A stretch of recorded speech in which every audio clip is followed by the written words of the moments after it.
বহু পেশেন্ট যখন আসে তখন ম্যাক্সিমাম যারা আক্ষেপ করে বলে যে আমি তো দিনে দুবার দাঁত মাজি, বা আমি মুখ ভালো পরিষ্কার রাখি, বা একবারই দাঁত মাজি, কিন্তু আমি তাও মুখ ভালো পরিষ্কার রাখি, কিন্তু আমার দাঁতে গর্ত হয়ে গেছে।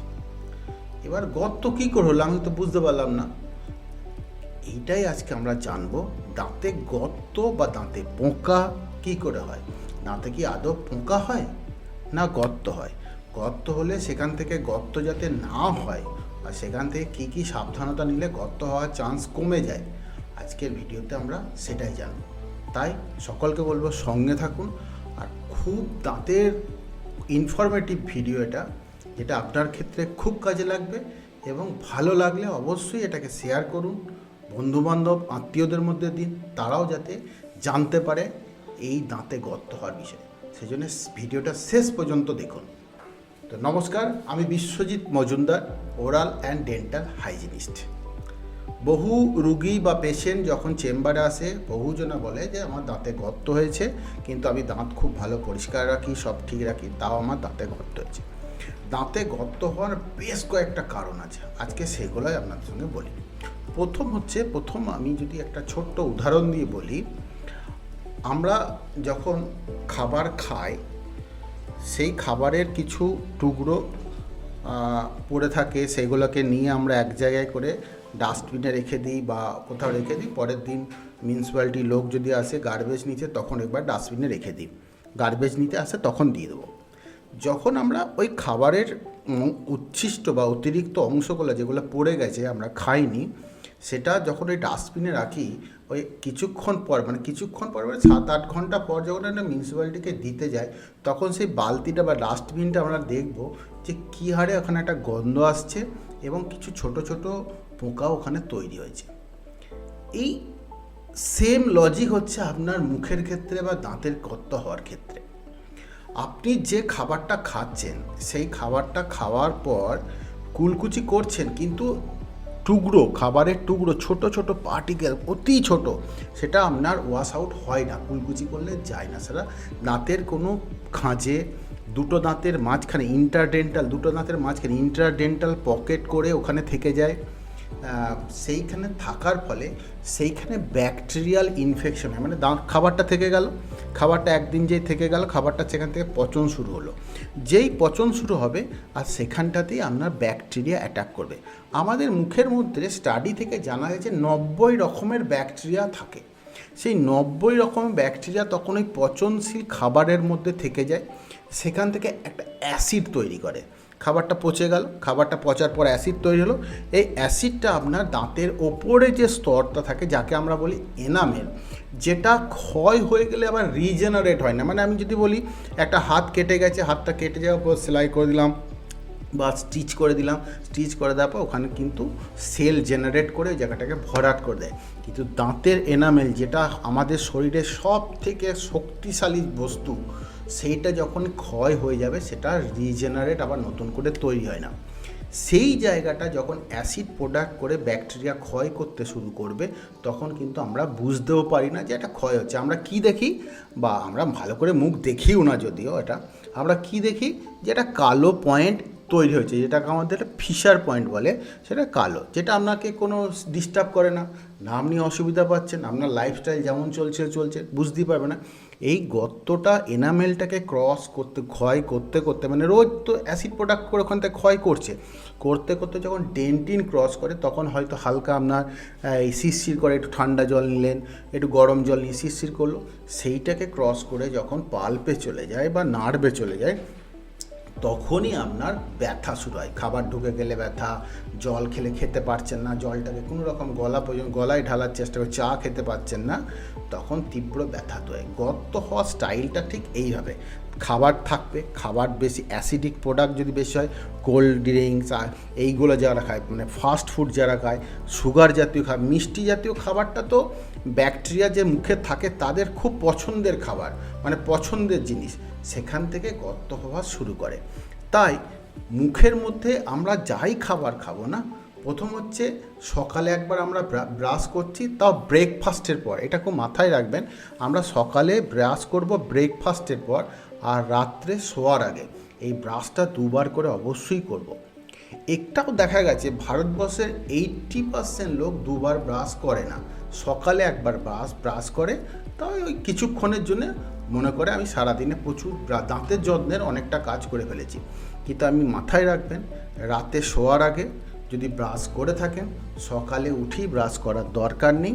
সকালে আপনি ব্রাশ করবেন ব্রেকফাস্ট বা কিছু খাওয়ার পর। আমার ব্রাশ করার মূল উদ্দেশ্য হচ্ছে দাঁতের ভেতরে যে খাবারের টুকরো আছে সেটাকে বার করা। সেই জন্য ব্রেকফাস্টের পরই ব্রাশ করবেন। এই ব্রাশ করা আর জল যখন খাবেন সেটাকে কুলকুচি করে, খাওয়ার সময় বা জল খাচ্ছেন, যদিও খাওয়ার সময় জল খাওয়া উচিত না, আধ ঘন্টা পরে খাবেন, কিন্তু যখনই জল খাবেন এটা চেষ্টা করবেন যে জলটা আপনি কুলকুচি করে মুখে নাড়িয়ে খেয়ে নিলেন। ভালো করে খাবার পর কুলকুচি করুন, তাহলে আপনার খাবার বা ফুড পার্টিকেলস থাকার চান্সটা অনেকটা কমে যাবে এবং দাঁতে গর্ত হওয়ার প্রবণতাটাও কমে যাবে। এবার দাঁতের গর্তকে পোকা কেন বলে? যে গর্তটা হলো কালো পয়েন্ট থেকে বাড়তে বাড়তে বড় হয়ে গেল, কালো দেখাতে লাগলো, তখন সেই জায়গাটাকেই বিভিন্নভাবে একটা প্রচলিত ধারণা হয়ে গেছিল যে ওইখানে পোকা আছে, এবং বিভিন্ন ওঝা বা বিভিন্ন জায়গায় এটাকে ছেড়ে দিয়ে পোকা বার করে টেকনিক্যালি ওদের হাতের মাধ্যমে দেখিয়ে দিয়েছিল যে ওখানে পোকা বার করেছে, কিন্তু আদৌ ওখানে পোকা থাকে না। চোখে দেখা যায় না, কিছু ব্যাকটেরিয়া থাকে, সেই ব্যাকটেরিয়া ওখানে থাকে, বড় পোকা যেটা দেখা সেটা থাকে না। এইভাবে একটা গর্ত হওয়ার প্রবণতা থাকে, গর্ত হয় দাঁতে। এইটা একরকম মোস্ট ইম্পর্টেন্ট এবং ভাইটাল কারণ হচ্ছে এই গর্ত। এছাড়াও 2-3টে কারণ আছে, সেগুলোও আলোচনা করব। সেটার মধ্যে হচ্ছে ড্রাই মাউথ। ড্রাই মাউথের হচ্ছে মুখ শুকনো। আমাদের মুখের মধ্যে যে লালা থাকে, গ্রন্থি থাকে, যেটা খাবার রসকে খাবার পেলে খাবারটাকে হজম করতে সাহায্য করে, মিশে যায়, সেইটা যখন থাকে লালা তৈরি হয়, এবং লালা থাকলে পরে খাবার যেগুলো টুকরো থাকে সেটাকেও ওয়াশ আউট করে ভেতরে নিয়ে যায় লালা যখন থাকে। কিন্তু মুখ যখন ড্রাই হয়ে যায়, ড্রাই হওয়ার অনেক কারণ থাকে। মুখ যখন ড্রাই থাকে, না ড্রাই থাকার কারণ হচ্ছে জল কম খাওয়া, কিছু মেডিসিন খাওয়ার জন্য আমাদের মুখ ড্রাই হয়। এই ড্রাই থাকলেই পরে ওখানে আমাদের ব্যাকটেরিয়া থাকতে শুরু করে, মুখটা ঠিকঠাক ওয়াশ হয় না, ফলে ব্যাকটেরিয়া থাকার জন্য সেই সব দাঁতের ক্ষেত্রে গর্ত হওয়া এইগুলো বেড়ে যায়, যেহেতু ব্যাকটেরিয়া থাকবে। আর একটা হচ্ছে যখন আমরা শুয়ে থাকি, ঘুমাই, যাদের মুখ খুলে মুখ হাঁ হয়ে থাকে, নাক দিয়ে নিঃশ্বাস নিতে পারে না, এবং যার জন্য মুখ দিয়ে নিঃশ্বাস নিতে হয়, তাদের ক্ষেত্রেও মুখে গর্ত হওয়ার চান্স অনেকটাই বেড়ে যায়। কী কারণে বেড়ে যায়? এইটা যখন মুখটা খুলে সে ঘুমায় সেই ব্যক্তি, তখন মুখ দিয়ে হাওয়া যাচ্ছে বেরোচ্ছে, মুখ দিয়ে নিচ্ছে, তো এই হাওয়া যাওয়ার সময় প্রচুর ব্যাকটেরিয়া মুখের মধ্যে ঢোকে, এবং মুখে হাওয়া যাওয়া আসা করার জন্য ওই জায়গাটা শুকনো হয়ে যায়। সেই শুকনো হওয়ার জন্য আমি বললাম ড্রাই মাউথের কারণে ওই ব্যাকটেরিয়া ওখানে থেকে যেতে পারে, লালা আসতে পারে না, তার জন্য ওখানটা আমাদের গর্ত, সেই সব দাঁতের ক্ষেত্রে গর্ত হওয়ার চান্স অনেকটাই বেড়ে যায়। তাই যারা মুখ ওপেন করে মুখ খুলে ঘুমায় বা এরকম অভ্যাস আছে, সেটা বিভিন্ন কারণে হতে পারে। ডায়াবেটিকের কারণে হতে পারে, কিছু সিস্টেমিক মেডিসিন চলে সেই কারণে হতে পারে, বা গুটখা হ্যাবিট আছে তার জন্য হতে পারে। যদি মুখ থাকে তাদেরকে বলবো অবশ্যই ইএনটির সঙ্গে পরামর্শ করুন, এবং যাদের ড্রাই মাউথ তাদেরকে বলবো অতিরিক্ত জল আপনার কম খাচ্ছেন, জল একটু বেশি খান, তাহলে মুখটা ড্রাই থাকবে না। আর এছাড়া আছে কিছু ফুড হ্যাবিটের জন্য। ফুড হ্যাবিট বলছে আমরা যারা ফাস্ট ফুড খাই, কোল্ড ড্রিঙ্কস নিই, এই যারা ড্রিঙ্কস নেই, সেখানে অ্যাসিডিক প্রোডাক্ট বেশি থাকে এবং সুইট মানে মিষ্টি জাতীয় কার্বোহাইড্রেট প্রোডাক্ট বেশি থাকে। আর এই কার্বোহাইড্রেট বা মিষ্টি জাতীয় জিনিস যখনই দাঁতে যায়, এই কার্বোহাইড্রেট বা মিষ্টি হচ্ছে ব্যাকটেরিয়াদের খুব পছন্দের জিনিস। তারা যখনই পায় সেখানে প্ল্যাক তৈরি করে, তারা খুব ভালো জিনিস পেয়ে গিয়েছে মনে করে, এবং সেখানটা স্তর পড়তে পড়তে দাঁতে গর্ত হওয়ার প্রবণতা। সেই জন্যে fast food, dry cold drinks এইগুলো যতটা পারবেন এড়িয়ে যাবেন। তার থেকে বরঞ্চ বেশি ফাইবার জাতীয় খাবার খাবেন। আখ তো এখন পাওয়া যায় না, আখ তো একদম কি বলবো, আমাদের তৈরিই করেছে। আখ খাবেন যখন ছিঁড়ে খেতে হতো, তখন অটোমেটিক দাঁতও ক্লিন হতো, কিন্তু এখন তো পাওয়া যায় না, সেই জন্য ওগুলো তো রস খেতে হয়। কিন্তু ফাইবার জাতীয় খাবার একটু বেশি খাবেন। আর এছাড়া কিছু থাকে যেটা বংশগত কারণে, যে তাদের মামার বংশে হোক বা নিজের বংশে বাবার বংশ হোক, তাদের কিছু এরকম দাঁতে গর্ত হওয়ার প্রবণতা থাকে। সেই গর্ত থেকেও তাদের গর্ত হওয়ার প্রবণতাটা অনেকটাই হেরিডিটি অনুসারে, বংশক্রমে তাদের প্রবণতাটা বেশিই থাকে।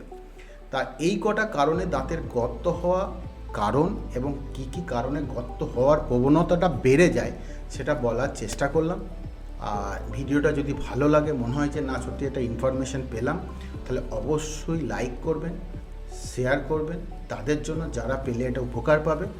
আর শেষ পর্যন্ত থাকলেন তার জন্য ধন্যবাদ, এবং চ্যানেলের সঙ্গে থাকুন, ভালো লাগবে। এবং সে একই কথা আবার বলবো, good oral health is equal to good overall health. ভালো থাকুন, সুস্থ থাকুন।